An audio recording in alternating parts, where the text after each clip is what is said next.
Assalamu alaikum everyone and welcome back with another topic, another lecture, and that is about essay writing. In our today's lecture, we are going to cover what essay writing is, what is the purpose of essay, and what are the main types of essays. And at the end, I would be giving you some tips regarding how to make your essay an exceptional one. ठीक है, आज का lecture in सब चीजों के about होगा और बगैर किसी टाइम को वेस्ट करें, let's begin our lecture. So let's understand कि essay होता क्या है.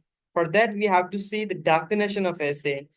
An essay is a long piece of writing where you present and support a specific idea, opinion or argument. ऐसे जो है एक लॉन्ग पीस ऑफ राइटिंग होता है जिसमें आप क्या कर रहे होते हैं. आप एक आइडिया को प्रेजेंट कर रहे होते हैं या सपोर्ट कर रहे होते हैं. आप एक ओपिनियन को प्रेजेंट कर रहे होते हैं या सपोर्ट कर रहे होते हैं, या आप जो है एक आर्गुमेंट को प्रेजेंट कर रहे होते हैं या सपोर्ट कर रहे होते हैं. प्रेजेंट एंड सपोर्ट दो डिफरेंट चीजें हैं. प्रेजेंट मीन्स आप खुद से प्रेजेंट कर रहे हो, सपोर्ट मीन्स ऑलरेडी आपको दिया गया और उसको उसी को आप लेके चल रहे हो और सपोर्ट कर रहे हो. ठीक है, तो ऐसे राइटिंग में यही होता है. द वर्ड, अब इसकी इटिमोलॉजी देखते हैं. इटिमोलॉजी मीन्स इस वर्ड को ब्रेक डाउन करके इसको अंडरस्टैंड करते हैं, इसकी हिस्ट्री जानते हैं कि किस लैंग्वेज से आया है, इसका मतलब क्या है. The word essay comes from the Latin word exagium, which means to present a case. Exagium word से ये निकला है जिसका मतलब बनता है प्रेजेंट अ केस. ठीक है, when you are writing an essay you are basically presenting your case to the reader about a certain topic. तो जब कभी आप कोई भी ऐसे लिख रहे हो तो इसका मतलब ये है कि आप जो है एक ऐसे अपना सॉरी एक केस अपना रीडर के सामने रख रहे हैं. वो किसी भी टॉपिक के ऊपर हो सकता है. तो this is just a general understanding of what an essay is. अब ऐसे को क्यों लिखा जाता है, ऐसे का पर्पस क्या होता है. ऐसे का purpose, when you write an essay, your goal is to prove that a certain point of view, idea or analysis is correct. यानी जब कभी आप कोई ऐसे लिख रहे होते हो तो आपका पर्पस ये होता है कि किसी आइडिया को, किसी एनालिसिस को और किसी पॉइंट ऑफ व्यू को करेक्ट साबित करना होता है. यानी कि आप ये केस कर रहे प्रेजेंट कर रहे होते हो कि आपने इन चीजों को जो है करेक्ट साबित करना है. आप करेक्ट किस तरह साबित करोगे. You do this by using facts, evidence and logical arguments to convince the reader that your perspective is valid. अपने perspective को या अपने view को या अपनी idea को वैलिड साबित करने के लिए आपने जो है लॉजिकल आर्गुमेंट्स देने होते हैं, एविडेंसेस देने होते हैं, फैक्ट्स देने होते हैं ताकि रीडर आपका कन्विंस हो सके. This means that essays are not just about stating your opinion, they are about backing up that opinion with solid reasoning and examples. इसका मतलब ये हुआ कि जो ऐसे होता है उसका पर्पस सिर्फ ये नहीं है कि वो आपकी ओपिनियन बताए, बल्कि ऐसे का पर्पस होता है कि उन उसी ओपिनियन को वो इतना स्ट्रांगली प्रेजेंट करे with the help of reasoning and examples कि जो है वो एक ओपिनियन सबको कन्विंस कर सकें. ठीक, अब जस्ट जनरल वे में हम समझते हैं कि एक ऐसे जो है किस तरह वर्क करता है या फंक्शन किस तरह करता है या उसकी प्रॉपर्टीज क्या है. ठीक है, जनरल हम इसको कॉन्सेप्ट को समझेंगे, देन जो है स्ट्रक्चर में हम इन चीजों को डिटेल में देख लेंगे.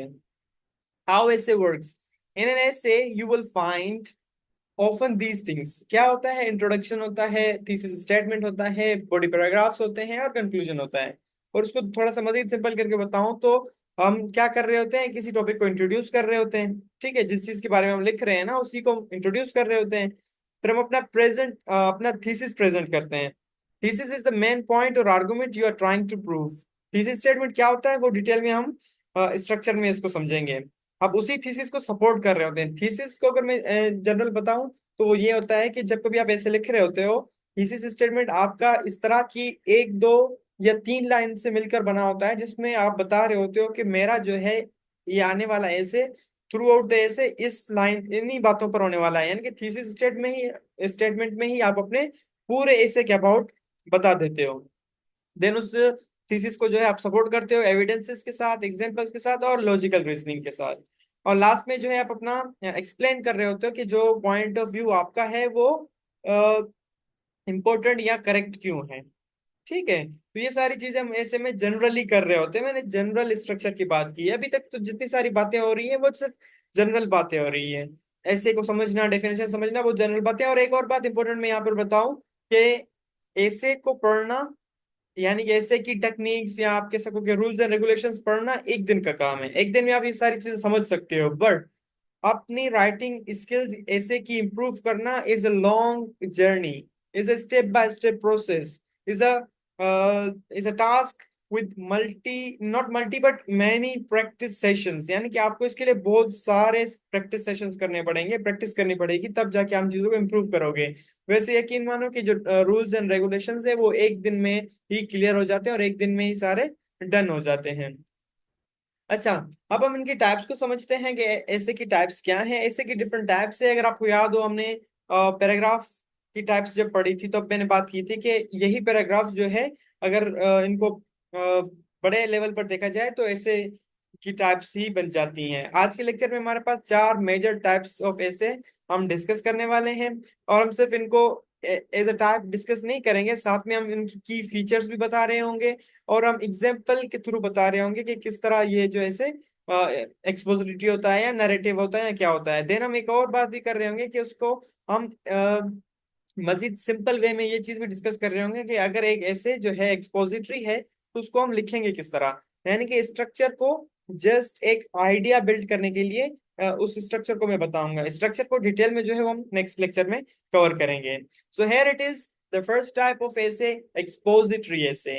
An essay, sorry, an expository essay is designed to explain, clarify, or give information about a certain topic.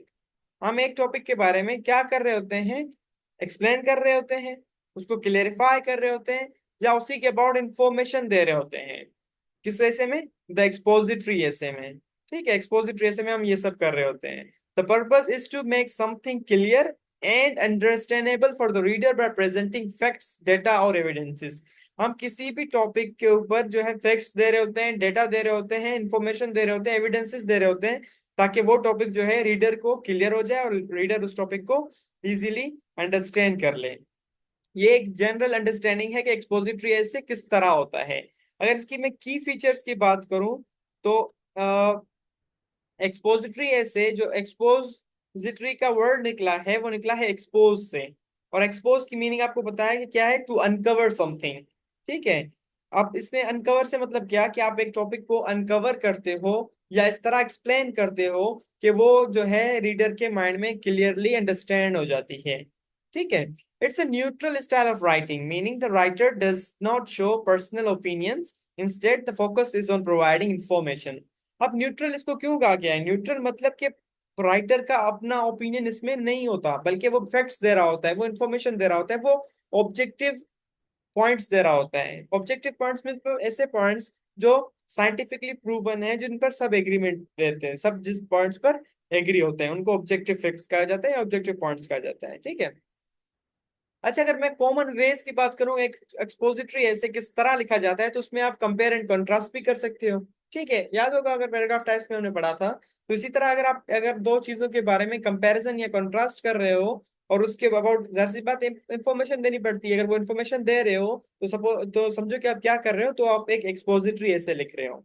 या किसी टर्म को डिफाइन करना भी एक एक्सपोजिटरी ऐसे हो सकता है। मतलब उसका जो स्टाइल है वो एक्सपोजिटरी हो सकता है। आपने किसी भी टॉपिक को टर्म से मतलब कोई टॉपिक या कॉन्सेप्ट, ठीक है, उसको आपने डिटेल में जो है एक्सपोज कर दिया टू द रीडर्स। एक्सपोज करने के लिए आपको क्या करना पड़ेगा? आपको डेटा देना पड़ेगा, एविडेंसेस देना पड़ेंगे, इन्फॉर्मेशन देनी पड़ेगी। तो यही तो हमारा एक्सपोजिटरी ऐसे होता है। ठीक है, एक्सप्लेनिंग कॉजेज एंड इफेक्ट्स के सूरत में भी आप एक्सपोजिटरी ऐसे लिख सकते हो, या एग्जांपल्स दे के जो है अपना पॉइंट हम इलस्ट्रेट करते हैं throughout this expository essays. Examples अगर मैं देखूं, दो तीन टॉपिक्स हमारे पास मौजूद हैं यहाँ पर जिनके ऊपर जो है एक्सपोजिटरी ऐसे लिखा जा सकता है। एक है कि globalisation has created more problems than solutions. इसको आप कंपैरिजन करके लिख सकते हो कि जो ग्लोबलाइजेशन है उसने ये प्रॉब्लम्स दी हैं या सोल्यूशन दी हैं, फिर आप आपका स्टैंड क्या है, कौन सी ज्यादा प्रॉब्लम्स दिए हैं या ज्यादा सोल्यूशंस दिए हैं। लेकिन इस ऐसे में क्या लिखा है कि globalisation has created more problems than solutions, यानी ऑलरेडी आपको पॉइंट ऑफ व्यू दिया गया है कि आपने ये डिस्कस करना है कि जो प्रॉब्लम्स हैं वो ज्यादा क्रिएट किए गए हैं ग्लोबलाइजेशन ने, सॉल्यूशंस बहुत कम है। तो ऑलरेडी आपको स्टांस दिया गया है, अब इसी स्टांस को आपने जो है प्रूव करना है with the help of data, with the help of facts, with the help of evidences. Second, आप कॉज एंड इफेक्ट में लिख सकते हो कि global warming causes and consequences, यानी कि ग्लोबल वार्मिंग जो फिनोमेना है उसके कॉजेज और कंसिक्वेंसेस क्या हो सकते हैं। इनके लिए भी आपने जो इन्फॉर्मेशन देनी पड़ेगी वो एविडेंसेस होंगे, फैक्ट्स होंगे और डेटा होगा, तो हमारा एक्सपोजिटरी ऐसे में ही आता है। कंट्रास्ट आप कर सकते हो कि expanding information technology a blessing और अ कर्स, इसको भी आप जो है एक एक्सपोजिटरी ऐसे के तौर पर लिख सकते हो। अच्छा, एक और बात यहाँ पे मैं आप ये कहो कि एक टिप दे दूं कि अगेन जो वही बात है, टेक्निक्स या रूल्स या रेगुलेशंस आप एक दिन में कवर कर सकते हो, बट जब तक आपके पास वो प्रैक्टिस नहीं है, जब तक आपके पास नॉलेज नहीं है, जब तक आपके पास फैक्ट्स नहीं है, आप ऐसे अच्छा नहीं लिख सकते। Because essays are all about information, essays are all about structure, essays are all about evidences। ठीक है, ऐसे में जो है आपकी लैंग्वेज देखी जाती है, आपके फैक्ट्स देखे जाते हैं, आपका कंटेंट देखा जाता है कि आप क्या प्रोवाइड कर रहे हो। सो आपको हर टॉपिक पर जो है अपने ग्रिप हासिल करने के लिए पहले नॉलेज हासिल करनी पड़ेगी, देन जो स्ट्रक्चर वगैरह आपने ऐसे का पढ़ा होगा उसको फॉलो करके ही आपने लिखना होगा। अच्छा, अगर आप एक एग्जांपल देखते हैं कि एक हमारे पास अगर एक्सपोजिटरी टॉपिक आ जाती है जैसे कि globalisation has created more problems than solutions, तो उसको हम किस तरह लिखेंगे, उसका ऐसे जो है हम किस तरह स्टार्ट करेंगे, किस तरह अपना पॉइंट ऑफ व्यू बताएंगे, किस तरह एक्सप्लेन करेंगे। तो 4 स्टेप्स मैंने यहाँ पे लिखे हैं कि सबसे पहले हम क्या करेंगे, डिफाइन करेंगे कि ग्लोबलाइजेशन एक्चुअली होती क्या है। ठीक है, वो इंट्रोडक्शन में जो है हम उसको डिफाइन करेंगे। अच्छा, इंट्रोडक्शन के अंदर भी हम 2-3 चीजें लिखते हैं, जिस तरह हम होप लिखते हैं, हम थीसिस स्टेटमेंट लिखते हैं, हम जो है मजीद 2-3 चीजें लिखते हैं, तो वो चीजें जो है कल के लेक्चर में है। आज मैं जैसे से जनरल वे में एक एक एक आइडिया डेवलप करने के लिए बता रहा हूँ कि अगर आपके पास ऐसी टॉपिक आ जाती है जो एक्सपोजिटरी टॉपिक है, यानी कि जिसके ऊपर आप एक्सपोजिटरी ऐसे लिख सकते हो, तो उसके लिए आप किस तरह लिखोगे। तो अगर एक टॉपिक आपके पास इस तरह आ जाती है कि ग्लोबलाइजेशन के ऊपर हमने लिखना है, और ग्लोबलाइजेशन के ऊपर भी हमें ऑलरेडी स्टांस दिया गया है कि globalisation has created more problems, ठीक है, देन सॉल्यूशंस, तो इसको हम जो है किस तरह लिखेंगे, किस तरह बिगेन करेंगे, वो 4 पॉइंट्स में मैंने इनको समराइज करने की कोशिश की है। But let me take marker, देखो तो हाँ यस, थोड़ा सा बल को समझ में आएगी। सबसे पहले तो हम डिफाइन करेंगे कि ग्लोबलाइजेशन होती क्या है। ठीक है, देन उसको हम एक्सप्लेन करेंगे कि किस तरह जो है ग्लोबलाइजेशन ने प्रॉब्लम्स क्रिएट की हैं। ठीक है, किस तरह जो है इसने दुनिया भर में प्रॉब्लम्स क्रिएट की हैं, क्योंकि हमारा स्टांस ऑलरेडी हमें दिया गया है उसमें टॉपिक में। ठीक है, अब डिस्क्राइब करेंगे कि जो सॉल्यूशंस हैं वो किस तरह दिए गए हैं। जाहिर सी बात है, जो टॉपिक है हमारी उसमें सॉल्यूशंस का भी जिक्र है, तो हमने सॉल्यूशंस भी जिक्र करने होंगे। बट एक चीज माइंड में रखनी होगी कि हमने जो है इस चीज को डिस्कस करना है कि ग्लोबलाइजेशन ने जो है प्रॉब्लम्स ज्यादा दिए हैं और सॉल्यूशंस कम दिए हैं। ठीक है, finally suggest ways to deal with issues caused by globalisation. और ये बात हमेशा याद रखो कि कभी भी आप अगर ऐसे लिख रहे हो तो उसको सिर्फ इस तरह प्रॉब्लम्स और सॉल्यूशंस डिफाइन नहीं करने हैं, बल्कि एंड में अपने ओपिनियंस के थ्रू ये भी बताना है कि इन जो प्रॉब्लम्स कॉज्ड किए हैं ग्लोबलाइजेशन ने, उनको सॉल्व कैसे किया जा सकता है, या उनका जो पोटेंशियल सोल्यूशन है वो किस तरह हो सकता है। ठीक है, तो इस तरह से जो है एक आप अपना एक जनरल एक्सपोजिटरी ऐसे कंपोज कर सकते हो अगर इस तरह की कोई टॉपिक आपके पास आ जाती है तो। होप की चीजें समझ आ रही होंगी, और स्ट्रक्चर में कंफ्यूज होने की बात नहीं है, कल इसको फर्दर डिटेल में हम डिस्कस करने वाले हैं। अच्छा, डेस्क्रिप्टिव ऐसे की तरफ आ जाते हैं। डेस्क्रिप्टिव अगर आपको याद हो, हमने पढ़ा था ऐसे राइटिंग में, सॉरी सॉरी पैराग्राफ राइटिंग में, तब हमने इसी चीज की आइडिया ले ली थी कि डिस्क्रिप्टिव पैराग्राफ क्या होता है। तो उसी को ब्रॉड लेवल पर देख लो तो वो डिस्क्रिप्टिव ऐसे बन जाता है, यानी कि एक ऐसा ऐसे focuses on describing something in detail so that the reader can experience it through the 5 senses: sight, sound, smell, taste and touch। यानी कि इंफॉर्मेशन को जो है आपने इस तरह प्रेजेंट करना है कि वो रीडर की सेंसेस को एक्टिव कर ले। मतलब कि वोकेबलरी आपने ऐसे चूज करनी है और इन्फॉर्मेशन ऐसे देनी है कि जो रीडर है उसके माइंड में एक पिक्चर बिल्ड हो जाए। किस चीज की पिक्चर? उस चीज की पिक्चर जो टॉपिक पर आप कोई ऐसे लिख रहे हैं। ठीक है, की फीचर्स हम इसके देख लेते हैं कि एक जो है अपना डिस्क्रिप्टिव ऐसे के की फीचर्स क्या होते हैं। की फीचर्स में सबसे पहले अगर मैं बात करूं तो the goal of this type of essay is to give a detailed picture of a person, place, object, event और एक्सपीरियंस। वही बात जो मैंने पहले बताई कि जो है ऐसे की अगर आप में डिस्क्रिप्टिव ऐसे की बात करूं तो उसमें आप डिटेल्ड पिक्चर क्रिएट कर रहे होते हो रीडर के माइंड में। वो पिक्चर किसी पर्सन की भी हो सकती है, किसी प्लेस की भी हो सकती है, किसी ऑब्जेक्ट की भी हो सकती है, किसी इवेंट की भी हो सकती है, या किसी भी एक्सपीरियंस की हो सकती है। बट अपने वोकेबलरी और अपने लैंग्वेज और अपने इंफॉर्मेशन और अपने डेटा इस तरह चूज करना है कि वो एक बिल्कुल पिक्चर की तरह जो है आपके रीडर के माइंड में क्रिएट हो जाए।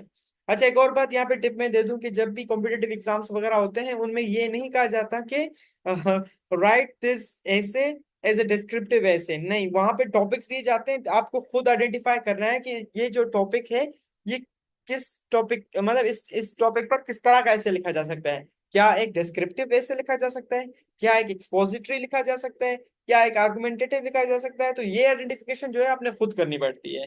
ठीक है। अच्छा, आगे चलते हैं। जो दूसरा हमारा पॉइंट है कि descriptive essays often evoke strong emotions and help the reader visualise और फील व्हाट्स बीइंग डिस्क्राइब्ड। वही बात कि जो है सेंसेस एक्टिव होने चाहिए रीडर के, अपने इंफॉर्मेशन और लैंग्वेज इस तरह चूज करनी है। इन exams descriptive essays are often about complex topics like political movements, personal experiences or organizations। अब पॉलिटिकल मूवमेंट्स को और ऑर्गेनाइजेशन को आपने इस तरह से डिफाइन करना है, इस तरह से डिस्क्राइब करना है, सॉरी नॉट डिफाइन, डिस्क्राइब करना है कि उनकी एक पिक्चर जो है रीडर के माइंड में क्रिएट हो जाए। These essays don't just narrate, they also analyse what's being described. यानी वो जस्ट ये नहीं बता रहे होते कि जो है हमारे पिक्चर को जस्ट क्रिएट नहीं कर रहे होते, बल्कि एनालाइज भी कर रहे होते हैं कि क्या बताया जा रहा है through out the essay. So hope इन की पॉइंट से आपको एक आइडिया हो गया होगा कि जो है डिस्क्रिप्टिव एसेस क्या होते हैं और इनमें क्या चीजें जो है वो इसको डिस्क्रिप्टिव ऐसे बनाती हैं। अगर मैं एग्जांपल की बात करूं तो हमारे पास कुछ एग्जांपल भी यहाँ पर हैं कि new war fronts lie in economic zones, state anti-terrorism policies damage human rights, the success of any military campaign against terrorism is impossible without de-radicalization of a society। ठीक है, इन तरह इस तरह के टॉपिक्स जो है पेपर में आपको मिल सकती हैं और इन टॉपिक्स पर जो है आपसे डिस्क्रिप्टिव ऐसे मांगा जा सकता है। और ये जो एग्जांपल्स हैं वो मैंने बुक से ली हैं, जो कि जहांगीर वर्ल्ड टाइम्स की पब्लिकेशंस हैं, और उनमें भी जो sir Zahid Hussain, I don't know क्या है ऑथर का नाम है, उन्होंने जो है जब अपनी प्रिपरेशन कर रहे थे सीएसएस की तभी उन्होंने इन टॉपिक्स को तैयार किया था, और ये उन्हीं की प्रिपरेशन के आप यूं समझो कि नोट्स थे जिससे ये लेक्चर को तैयार किया गया है। ठीक है। अच्छा, एग्जाम्पल हम देख लेते हैं कि किस तरह अगर हमारे पास एक डिस्क्रिप्टिव ऐसे आ जाता है तो उसको हम किस तरह से बिगिन करेंगे और किस तरह से उसको हम लिखेंगे। तो फॉर एग्जाम्पल अगर हमारे पास टॉपिक है कि new war fronts lie in economic zones, यानी कि जो न्यू वार जो इस मॉडर्न वर्ल्ड में जो जंग वगैरह हो सकती है वो इकोनॉमिक जोन में हो सकती है। ठीक है। आपने देखा होगा कि अभी अभी चाइना यूएस के दरमियान जो चल रही होती है ट्रेड वार वगैरह, उन चीजों के अबाउट ये टॉपिक है। तो इसको हम किस तरह स्टार्ट करेंगे, इसको हम डिस्क्राइब करेंगे पहले स्पेसिफिक रियल वर्ल्ड एग्जांपल्स के साथ। यानी कि ट्रेड वार जो चल रही है बिटवीन यूएस और चाइना, ये तो हमारे पास एक स्ट्रॉन्ग पॉइंट हो सकता है इस टॉपिक को डिस्क्राइब करने के लिए। देन हम एनालाइज करेंगे the effects of this economic wars explaining how they harm global stability. यानी कि हम इन पॉइंट्स को जो है इन इवेंट्स को हम डिस्क्राइब करेंगे, एनालाइज करेंगे कि किस तरह जो है ये ग्लोबल स्टेबिलिटी को डैमेज कर रहे हैं। देन हम सोल्यूशन भी प्रोपोज करेंगे। मैंने कहा था कि सोल्यूशन प्रोपोज करना जरूरी होता है किसी भी टॉपिक के रिलेटेड। तो इसमें हम प्रोपोज सोल्यूशन करेंगे कि अवॉइड या मिनिमाइज किया जा सके उन इम्पैक्ट्स को जो इन कन्फ्लिक्ट्स की वजह से क्रिएट हो रहे होते हैं। ठीक है। थर्ड वन की तरफ हम चलते हैं। थर्ड वन जो हमारा ऐसे है वो हमारे पास आर्गुमेंटेटिव ऐसे हैं।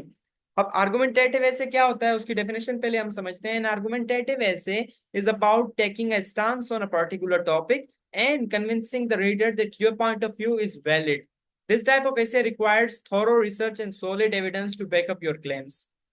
आर्गुमेंटेटिव ऐसे में आप आर्गुमेंट्स दे रहे होते हो, बट वो आर्गुमेंट्स किस तरह के होते हैं, उन आर्गुमेंट्स में आपके पास एक स्पेसिफिक सॉरी कंक्रीट डेटा होता है। कंक्रीट डेटा मीन्स ऐसे फैक्ट्स होते हैं जो बहुत स्ट्रांग हो, ताकि जो है आप अपने पॉइंट ऑफ व्यू से रीडर को कन्विंस कर सको। ठीक है। आपने अपने पॉइंट ऑफ व्यू से नहीं, बल्कि आपने जो टॉपिक्स के ऊपर जो पॉइंट्स दिए हैं उन पॉइंट्स से जो है आप अपने रीडर को कन्विंस कर सको, आर्गुमेंट्स से उनको एग्री करा सको। अगर कोई आपसे एग्री नहीं है सपोज इस तरह, तो उसको एग्री करा सको। ठीक है। इसकी की फीचर्स मजीद देखते हैं तब हमें इस टॉपिक को सॉरी इस ऐसे को समझने में आसानी होगी कि it involves investigating a topic, collecting and evaluating evidence and taking a clear position. यानी जब कभी आप एक्सपोजिट सॉरी आर्गुमेंटेटिव ऐसे लिखना चाहें तो उसमें आपको सबसे पहले क्या करना पड़ेगा, टॉपिक के अबाउट इंफॉर्मेशन कलेक्ट करनी पड़ेगी। ठीक है। इन्वेस्टिगेट करना पड़ेगा उस टॉपिक के अबाउट, देन कलेक्ट करना पड़ेगा डेटा और उस डेटा को एवेल्युएट करना पड़ेगा। और देन एक क्लियर स्टांस लेना पड़ेगा, एक पोजीशन लेनी पड़ेगी जिसको आपने सपोर्ट करना है। This essay uses a lot of research and multiple arguments to support the writer's position। वही बात जो हमने ऊपर की कि रिसर्च करने के साथ साथ मल्टीपल आर्गुमेंट्स देने पड़ते हैं राइटर की पोजीशन को सपोर्ट करने के लिए। अनलाइक एक्सपोजिटरी एसेस, ये एक्सपोजिटरी एसेस से थोड़ा सिमिलर है बट इसमें कंट्रास्ट भी है कि विच आर न्यूट्रल। जो एक्सपोजिटरी एसेस होते हैं वो न्यूट्रल होते हैं, but argumentative essays take a strong stance on one side of an issue. Expository essay में हम जनरली टॉपिक्स को न्यूट्रली एक्सपोज कर रहे होते हैं, इन्फॉर्मेशन दे रहे होते हैं, लेकिन आर्गुमेंटेटिव में हम आर्ग्यू कर रहे होते हैं। किसी भी टॉपिक के अगर दो साइड हो तो हम एक साइड को ऑप्ट करते हैं और उसी साइड को सपोर्ट करते हैं, और दूसरे साइड के अगेंस्ट हम आर्ग्यूमेंट्स दे रहे होते हैं। ठीक है, एग्जाम्पल हम नीचे देखेंगे, समझ आ जाएगा। The writer has to defend their opinion using logical reasoning, ठीक है, facts, examples from various fields like politics, history और साइंस। तो इन चीजों को कलेक्ट करने के लिए हमें जाहिर सी बात है थोरोली रिसर्च भी करना पड़ेगा। तो आर्गुमेंटेटिव एसेस में हमारे जो पॉइंट्स होंगे वो बहुत ही ज्यादा एविडेंस मांगते हैं और बहुत ही ज्यादा जो है वो कंक्रीट या ऑब्जेक्टिव फैक्ट्स इनमें चाहिए होते हैं। तो इन चीजों की हमें नीड होती है while writing a argumentative essay, an argumentative essay. इसकी एग्जांपल हमारे पास यहाँ पर मौजूद है, लेट्स सी। हाँ, if gold rests, what should iron do? Protest is the beauty of democracy. Is colonial mentality impeding Pakistan's growth? अब इन टॉपिक्स में से किसी भी टॉपिक्स के ऊपर जो है आप स्टांस ले सकते हो और उस स्टांस को सपोर्ट कर सकते हो। जैसे हमारे पास एक एग्जांपल है यहाँ पर कि फॉर इंस्टांस हमें एक अगर टॉपिक पर ऐसे लिखना पड़े और वो आर्गुमेंटेटिव ऐसे हो और उसकी टॉपिक हो कि is colonial mentality impeding Pakistan growth. अब हमने क्या लिखना है, हमने डिफाइन करना है कि what colonial mentality means in historical and philosophical sense. ठीक है, इनको इसको भी कॉलोनियल मेंटेलिटी को अच्छे से हिस्टोरिकली और फिलोसफिकली हमने जो है डिफाइन करना है। देन हमने क्या करना है कि present evidence showing how this mindset has negatively impacted Pakistan development. Then हमने एविडेंस इस तरह से प्रोवाइड करने हैं जिससे हमें रीडर को कन्विंस कर सकें कि किस तरह से जो है इस कॉलोनियल मेंटेलिटी या कॉलोनियलिज्म ने जो है पाकिस्तान के डेवलपमेंट को नेगेटिवली इम्पैक्ट किया है। देन हम एग्जांपल्स दे सकते हैं from history, literature and politics to back up our claim that colonial mentality is a major obstacle to growth. Then हमने जो है हिस्ट्री से, लिटरेचर से और पॉलिटिक्स एग्जांपल्स लिख सकते हैं ताकि हम अपने सब जो पॉइंट हमने जो स्टांस हमने लिया था उसको मजीद जो है स्ट्रॉन्ग कर सकें। और फाइनली कंक्लूड करेंगे by arguing that overcoming this mentality is essential for progress. ये देखो सोल्यूशन प्रपोज करने वाली बात अगेन आ गई कि हमने जो है वो सोल्यूशन भी प्रपोज करना है कि इस मेंटल यानी कि इसको किस तरह से ओवरकम किया जा सकता है। ठीक है, तो इस तरह से एक आर्गुमेंटेटिव ऐसे लिखा जा सकता है जनरल वे में। इसकी स्ट्रक्चर को भी हमने डिस्कस कर लिया। फोर्थ वन हमारे पास आता है नैरेटिव ऐसे, जो कि बहुत ही सिंपल होता है, इसको इतनी ज्यादा डिटेल में डिस्कस करने की जरूरत भी नहीं है, क्योंकि नैरेटिव ऐसे जो है एक स्टोरी टेलिंग टाइप ऐसे होते हैं जिसमें आप नरेशन दे रहे होते हो अपने पर्सनल एक्सपीरियंसेस की या किसी भी स्टोरी को नरेट कर रहे होते हो। अगर इसकी मैं की फीचर्स की बात करूं तो इसमें this essay allows the writer to tell a story from their own life. वही बात जो हमने ऊपर कर ली, narrative essays are often personal, focusing on experiences, lessons learn और रिफ्लेक्शंस। हाँ, ऐसे नैरेटिव राइटिंग में आप क्रिएटिवली चीजों को बता रहे होते हो, जो एक्सपीरियंसेस आपके लाइफ में हुए हैं उन एक्सपीरियंसेस से क्या लेसन सीखे जा सकते हैं। ये फीचर इस नैरेटिव ऐसे का बहुत इंटरेस्टिंग है। ठीक है, the main purpose of a narrative essay is to engage the reader and make them feel connected to the story. आपने रीडर को कनेक्ट करना होता है स्टोरी के साथ, पर्सनली उसको फील होना चाहिए जो चीजें आपने फील की हैं। The essays are usually not found in competitive exams like CSS or PMS, but are more common in creative writing tasks. Mostly जो ये ऐसे हैं नैरेटिव ऐसे वो सीएसएस और पीएमएस के एग्जाम्स में नहीं मिलते, बट इनको जो है कहाँ पर इनकी डिमांड होती है, इनकी डिमांड होती है क्रिएटिव राइटिंग टास्क में, क्योंकि इसमें आपको पर्सनल क्रिएटिविटी नजर आती है, पर्सनल एक्सपीरियंसेस की जब आप नरेशन आपको इस तरह के एसेस में मिल रही होती है। एग्जाम्पल किस तरह है, एग्जाम्पल हमारे पास है कि a trip that included something unexpected or surprising। इस तरह आप लिख सकते हो, ऐसी ट्रिप के बारे में आप नरेशन लिख सकते हो जिसमें आपके साथ कुछ अनएक्सपेक्टेड हुआ हो या कुछ सरप्राइजिंग सा कुछ हुआ हो।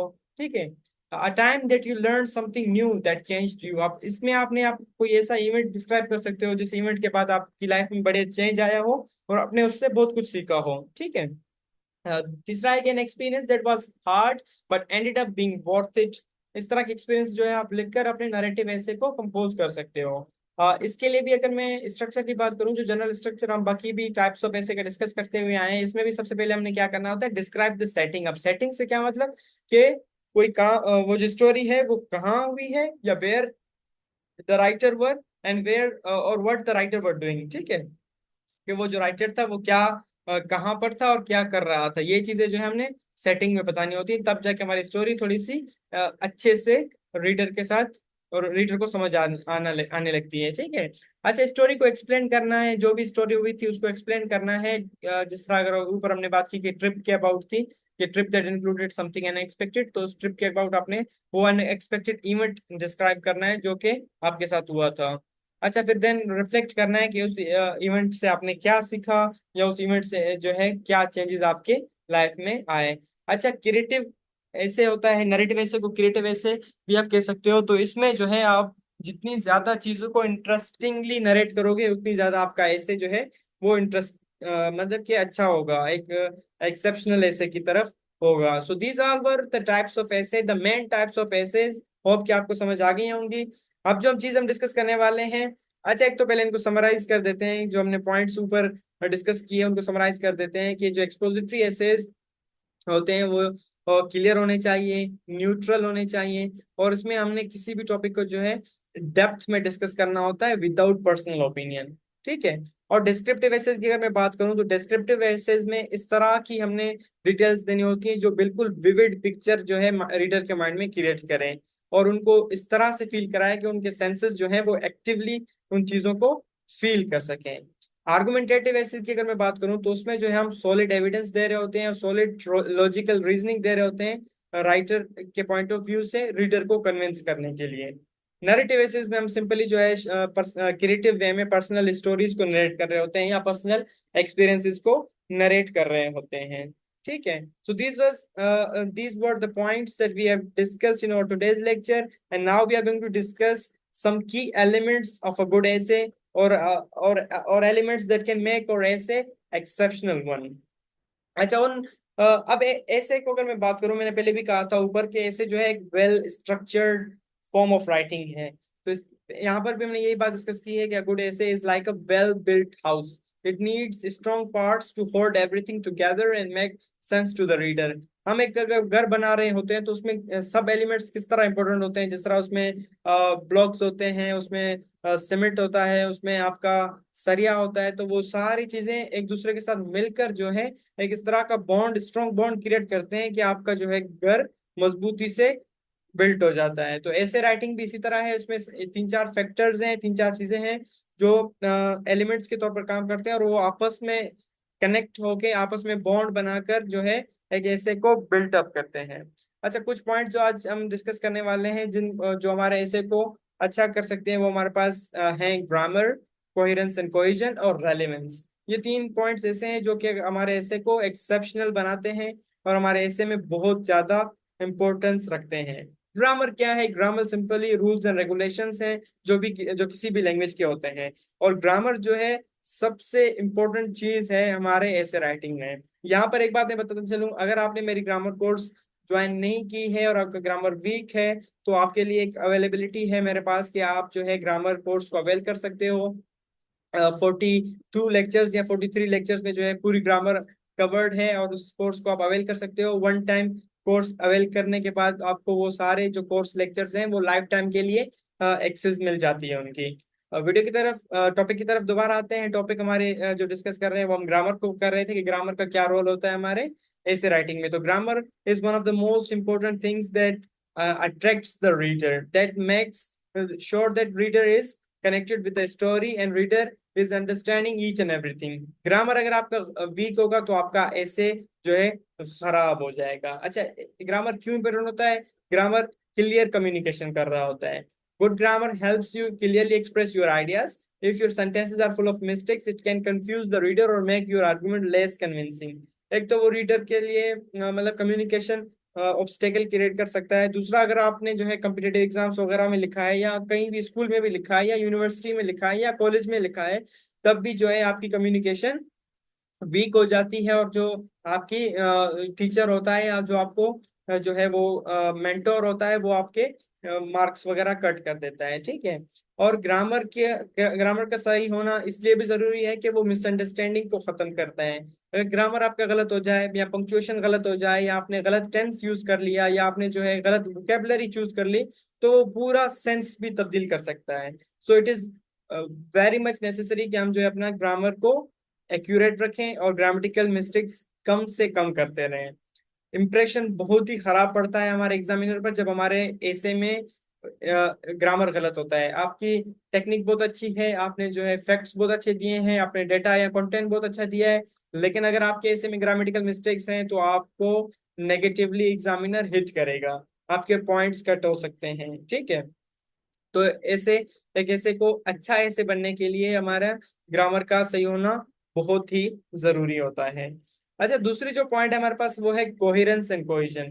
कोहेरेंस और कोहेजन बोथ जो कॉन्सेप्ट है उनका मतलब होता है कि how well your ideas are connected, यानी आपके आइडियाज जो है वो कनेक्टेड किस तरह है, ठीक है। किस लेवल पे, सेंटेंस लेवल पे और ओवरऑल स्ट्रक्चर लेवल पे। आप दोनों को अलग अलग हम बढ़ते हैं कि ये दोनों अलग अलग चीज हैं क्या। Coherence means the logical flow of ideas throughout the essay, यानी कि जितनी भी आइडियाज आपने एसे में दी हैं हर पैराग्राफ में, क्या वो लॉजिकली कनेक्टेड है। उसको इस चीज को देखने के लिए हम कोहेरेंस देखते हैं। अगर हमारी आइडियाज जो है लॉजिकली कनेक्टेड है तो हमारा मतलब कि कोहेरेंस अच्छा है। अब कोहेरेंस किस तरह होता है कि पॉइंट्स जो है हमारे डेवलप होते हैं और क्लियर और लॉजिकल ऑर्डर में होते हैं, कनेक्टेड होते हैं, यानी कि रीडर को समझ आ रही होती है, हर बात जो है एक दूसरे के साथ कनेक्टेड होती है, हर आइडिया दूसरे आइडिया के साथ कनेक्ट होती है। इस तरह थ्रू आउट हमारे ऐसे में होता है, तो उसको हम कहते हैं कि कोहेरेंस, और कोहेरेंस मेंटेन करना बहुत जरूरी होता है। Essay follows a smooth path so the reader can easily follow what you are trying to say. अच्छा, कोहिजन क्या होता है। कोहिजन भी यही बात है, बट ये थोड़े से अब यूं कहो कि इंटरनल स्ट्रक्चर लेवल की तरफ है। इसमें जो है हम देख रहे होते हैं कि सेंटेंसेस आपस में या जो है पैराग्राफ्स आपस में किस तरह कनेक्टेड हैं। Cohesion focuses on how well the sentences and paragraphs are connected. Think of it as the glue that holds your writing together. इसको ग्लू के साथ कंपेयर किया गया है, जिस तरह ग्लू चीजों को जोड़े रखता है, इस तरह जो है कोहिजन हमारी राइटिंग में कनेक्शंस पैदा कर रहा होता है। Cohesion is achieved by using. अब कोहेजन किस तरह अचीव किया जाता है, वो लिंकिंग वर्ड्स के थ्रू किया जाता है। लिंकिंग वर्ड्स अगर आपको याद हो, मैंने पैराग्राफ राइटिंग में आपको चीजें बताई थी at the end of the lecture, तो ये उन्हीं की बात हो रही है। जिस तरह हाउएवर, देयरफॉर, इन एडिशन, और इनके हमने 10-12 टाइप्स भी हमने डिस्कस किए थे अपने पैराग्राफ राइटिंग वाले लेक्चर में। तो वो इन्हीं चीजों के बारे में बात कर रही है कि ये चीजें जो है हमारे हमारे ऐसे में, चाहे पैराग्राफ में या किसी भी राइटिंग में, कोहिजन को मेंटेन कर रहे होते हैं। और कोहिजन का मेंटेन होना बहुत ज्यादा इंपॉर्टेंस रखता है किसी भी राइटिंग के लिए। अच्छा, कोहेजन को मेंटेन करने के लिए प्रोनाउंस भी क्लियर यूज करने होते हैं, जिससे हमारे कोहेजन मेंटेन होता है। और साथ साथ रेपिटेशन हम कर रहे होते हैं की एलिमेंट्स की आर्गुमेंट्स की टॉपिक्स की। ऐसा नहीं हम बार बार एक ही बात कर रहे होते हैं, नहीं, हम उन टर्म्स को और उन आर्गुमेंट्स को इस लॉजिकल वे में रिपीट कर रहे होते हैं, ताकि जो है रीडर को अंदाजा हो सके कि टॉपिक किस तरह से डेवलप हो रही है, किस तरह से चीजें कंटिन्यू हो रही है। अच्छा, यहाँ पर कुछ टिप्स भी हमारे पास मौजूद है कि जिनसे हम जो है अपना कोहेजन और कोहेरेंस मेंटेन कर सकते हैं। सबसे पहले हमारे पास पॉइंट है कि plan your essays. First, outline your ideas to make sure everything is logically connected. This will help ensure coherence, यानी कि आपने जो है खुद पहले ऐसे लिखने से पहले आउटलाइन बनानी है चीजों को लॉजिकली कनेक्ट रखने के लिए। इस एक्टिविटी से जो है आपका थ्रू आउट जो ऐसे का कोहेरेंस है वो मेंटेन होगा। दूसरा जो है आपने ट्रांजिशनल वर्ड्स यूज करने हैं या लिंकिंग वर्ड यूज करने हैं, ठीक है। इस चीज से जो है आपकी कोहिजन मेंटेन होगी, और इन दो चीजों को मेंटेन करना किसी भी ऐसे में बहुत ज्यादा जरूरी होता है, ठीक है। थर्ड जो एलिमेंट हम यहाँ पर डिस्कस करने वाले हैं वो हमारे पास है रेलेवेंस का।